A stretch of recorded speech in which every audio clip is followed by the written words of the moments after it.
dans le Seigneur, la paix soit avec vous.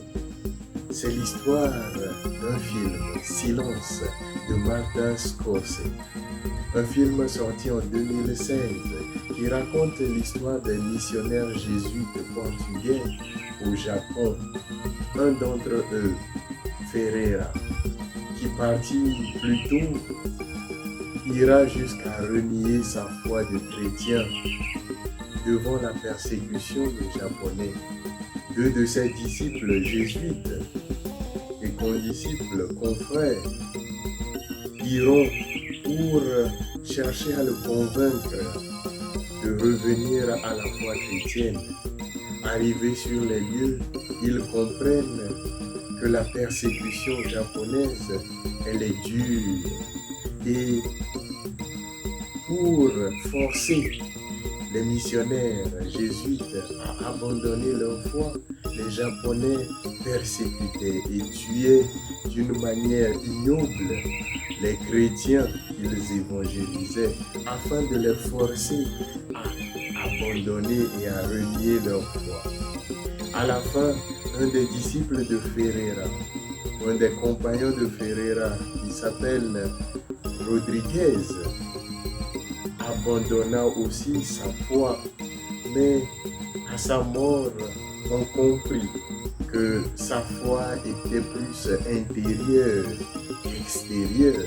Vitamine BS, la vitamine de la bénédiction pour nourrir votre foi.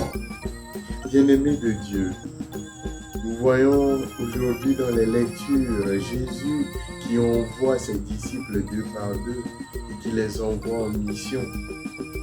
Au retour de la mission, ils sont joyeux et ils disent qu'ils ont vu, qu'ils ont chassé les démons et qu'ils ont vu Satan descendre.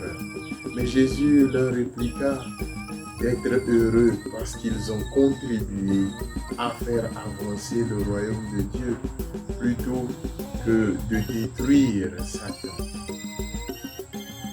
En fait, quelle est la mission que Dieu ou que Jésus veut t'envoyer aujourd'hui? Si Jésus était ton chef d'entreprise, chef de mission, s'il était ton père ou ta mère, s'il était ta patronne au travail, s'il était ton supérieur, quelle sera la mission qu'il te confiera aujourd'hui? Chers amis, la mission que Jésus nous confie n'est pas seulement extérieure, elle est plus intérieure à nous. Le plus grand pèlerinage de cette vie, c'est de quitter nos situations de péché désordonnées et d'avancer résolument vers les lieux de sources vives que Jésus lui-même nous propose. Le pèlerinage, elle est d'abord intérieure. La mission, elle est d'abord intérieure avant d'être extérieure.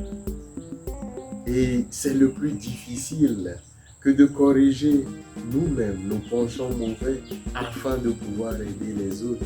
Car il est facile d'aider les gens à l'extérieur, d'évangéliser à l'extérieur que de s'évangéliser soi-même.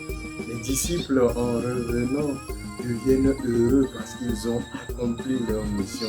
De même, quand nous nous concentrons sur notre pèlerinage et notre mission intérieure, nous devenons plus heureux et nous pouvons partager cette joie à tous nos frères et nos sœurs. N'oublions pas le sage africain qui nous dit que lorsque on tourne son visage vers le soleil, les ombres tombent derrière nous. Bien de choses à toi et à ta famille et bon dimanche.